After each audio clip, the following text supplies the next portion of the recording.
Please remember that all the opinions in the show are those of the host and should only be taken as food for thought.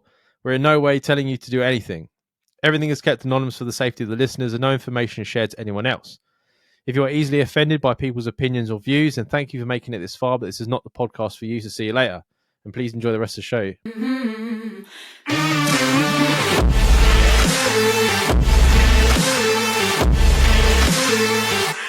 Oh, look. It's happened. It happened to me. The excitement in this email. I love it. Before I move on, like I was saying to Spring, I love winding Jamie up. I messaged Jamie yesterday and I was like, do you want to record on Monday? And he wrote back in like shouting at me. He was like, yes, mate, or whatever. Yeah, can do. And I'm like, all right, man, I'm just asking. You don't have to yell it at me. Oh, that was fucking brilliant. I was like, is he being serious? I was just trying to set you off. Citizen says, I got offered the Glock 3000 by an Uber driver. Oh, no. Uber need to vet their drivers a lot more. This dude was down to party, man. So I got picked up from the airport after a flight home from Ireland, and this Chinese dude called Ted comes to pick me up, which should have been an instant red flag. We got talking and discussed being single and being lonely. It felt like a normal field drunken chat with a taxi driver. But Ted pulled into the lay-by on the A road by my house and said in a very relaxed way, if you want, I can show you a good time if you like. To which I replied, what? He then just gestured a blowjob. And I said, no thanks, I have a girlfriend, even though I just spent 40 minutes telling him how painfully single I was. He said, okie dokie, big guy, and took me to my house and at the end shouted out to me, make sure you give me 5 stars, please. It's a common thing, lads. These Uber drivers are the closest gay dudes, the closeted gay dudes looking for a dick to suck. But yet no one takes them on that offer. These people are throwing themselves at you and no one's even accepting it. I bet there's some blokes accepting it. I bet you 100%. Do you know, like them builder type bloke? I could always imagine like them builder type blokes that are like sniffed up after the pub and they've been there on a Friday night. Like they hate their missus because they always hate their missus, like them type of guys, don't they, as well? No. And he's in the taxi on the way home. 100% them fucking Uber drivers are getting their way with them. 100%. I'm lucky that Uber wasn't a thing when I was down in because we don't have Uber in Scotland. I tell you right now, if I was coming back from the town, I fucking mashed off my head, and the guy pulls over and he's like offering one. I'll be like, yeah, go on then. Mate, 2:00 in the morning. Who gives a fuck? I'll be like, I'm getting this for free though, right? Like you can just drop me off and I get out.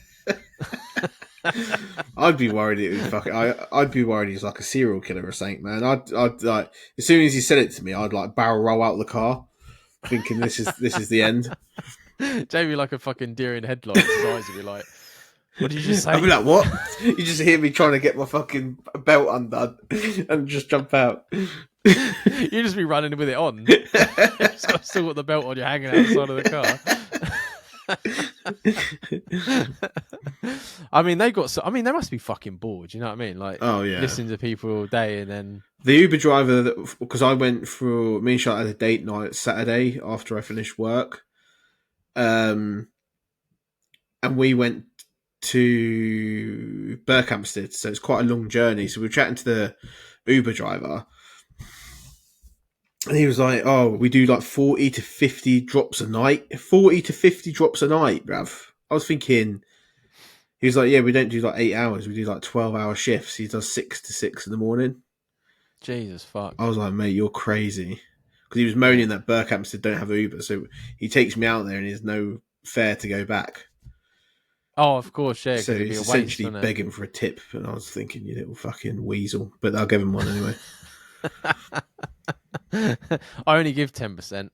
I normally, if I give anything, they'll get 10%. They're not getting anything else. If they're fucking lucky, I'd say that much. If it's like £1 or something like that of the 10%, I'm like, yeah, you can have it. Any more than that, I'm like, fuck off. I'm a tight cunt. That's what I'm offering. I'm like, if you want to suck me off, that's your tip as well. You fucking prick. My semen. I just think it's funny though, because I said in the email, I was like, it's like our listeners are like testing the waters for us. But it's Yeah. like ever since we had that first email, the listeners are like telling the Uber drivers about it, and they're like, "Oh, if you want a blowjob," Yeah. it's like we're getting them in trouble. It's happening, yeah. One day there will be like someone that disappears after getting in an Uber because some fucking serial killer got hold of him, and then we'll be on like a Netflix doc saying, "Oh yeah, they are the fourth person it's happened to on our fucking email list." I'm waiting for the person that's like, it was offered to me and I took it, because everyone's so like, no, how could I take it? It's like, because it's been offered. You know what I mean? You're not paying for it. Fucking I enjoy think people yourself. aren't as easygoing, Dan, as you are about things like that. If you spent all night drinking and you struck out, and then someone offers you a sexual favor, and with no indication that you have to do anything back, you'd be like, yeah, why not? I don't know. I think I would. Could you imagine the anxiety the next day when you wake up and you're sober and you're like, "What the fuck? What the fuck?" I would look through my Uber list and I would make sure to block that Uber driver so I never have him again. I would like delete my Uber account and like create a new email address for my email for Uber. Cancel my bank account. Haven't got the same card. I would go in there and look at my rating and see if it'd be like 1 star, a sloppy blowjob or something like that. Can you imagine that if Too like much an Uber foreskin. driver gave it to him and they are like, you're not having 5 stars, that was shit. Give him like if there's anyone's listening out there, please look through people's reviews and see if there's like any like, that was shit. That was 1 brilliant. star. Yeah. Yeah. There's Too must much be teeth out there. Yeah. I still like the way he said a Chinese guy named Ted. Oh, mate. If I saw, because I always look at the names, innit? Because I'm thinking, is this guy genuine or not? And then Ted, I would be like, Ted, yeah. Yeah, but it's all for like security, right? Like they turn up and they're like, they know your name, you know theirs. Yeah, yeah. But But I'd be obviously, questioning Ted. I'd be like, you're a Chinese dude called Ted. It's like having an Indian dude called Paul that's calling you about your fucking car finance. Do you know what I mean? What was it? Sabina sent me a meme the other day. Oh, what was it? It was something like, you phone Virgin and they ask you to press 1 for English, and then I get a guy from India. It's fucking brilliant. Oh, my granddad asked that. My granddad, he was talking to someone once, and he was like, "Can I have an English-speaking person, please?"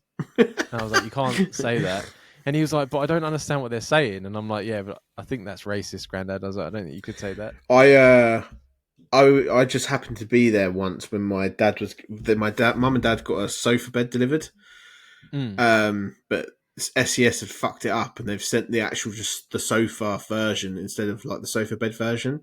So it's the same sofa, but it didn't have the pull out bit. So dad had a freak out in front of me.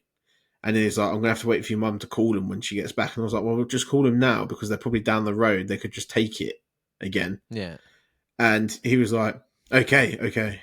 And my dad grew up in Edinburgh, has a Scottish accent. Yeah. He phones him up, and no word of a lie, the fucking King's English comes out of my dad's mouth, and it like he is speaking better English than I can speak. And I was like, "Where's your accent gone?" I said, "That's how I know you're lying about being Scottish," and I've been giving him shit since then. He was like, "Hello, your sofa. It seems to be the wrong one." I was like, "What the fuck?" Everyone has a telephone voice. My mum has one as well. She always, I ring her and she's always like, "Hello," and I'm like, "Ma," like really loudly at her. She goes, "Son." I'm like, "What are you doing that voice for?" But you don't lose your entire accent. It's like he was. Do you know what it was like? He was like he was on The Crown. That's what his voice was like. I couldn't believe it. Yeah, but you got to like speak like properly so they don't misunderstand what you're saying. Yeah. To be fair, no one understands what Dad's saying any of the time. So,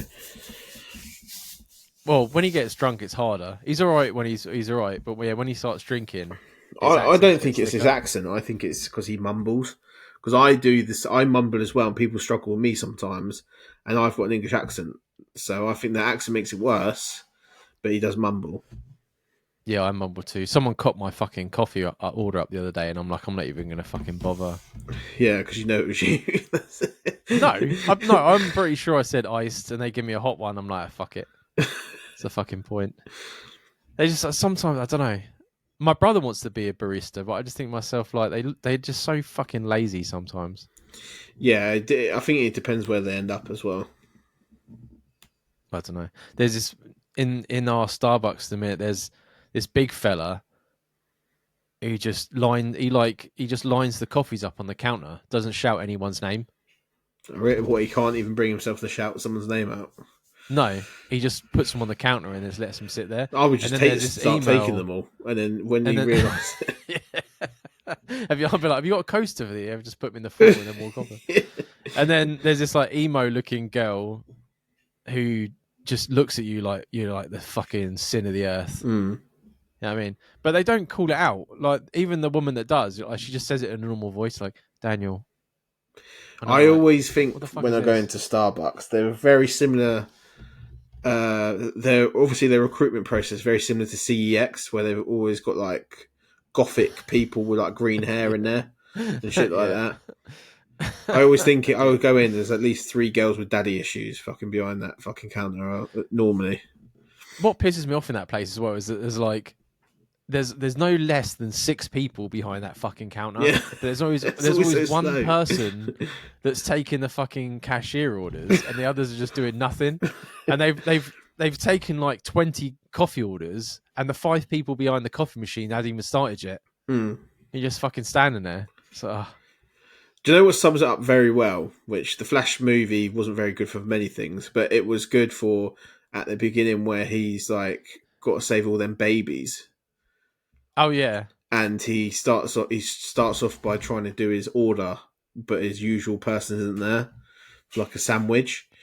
And the geezer's like just doesn't give a shit about life, and he saves an entire building of babies and a hospital and all this stuff. And then he comes back, and matey boy still ain't finished the sandwich. He's over in the back talking, and that sums up like Starbucks and that. Yeah, pretty much. Costa's better, but I don't know. I've gone into like a Starbucks phase at the minute. Mm. I'm on their Starbucks card. You have to get a certain amount of points, and then you're like a gold member for a year. Oh really? Yeah, I'm a gold member for like 3 years at this point. Oh really? There you go. That's when you get like a free Coffee cake on your birthday, and you get your syrups and your whipped cream are free. Oh shit! Yeah, I bet Charlotte's one of them. 100%. Yeah, it's better than the fucking Costa one. That's shite, the Costa one.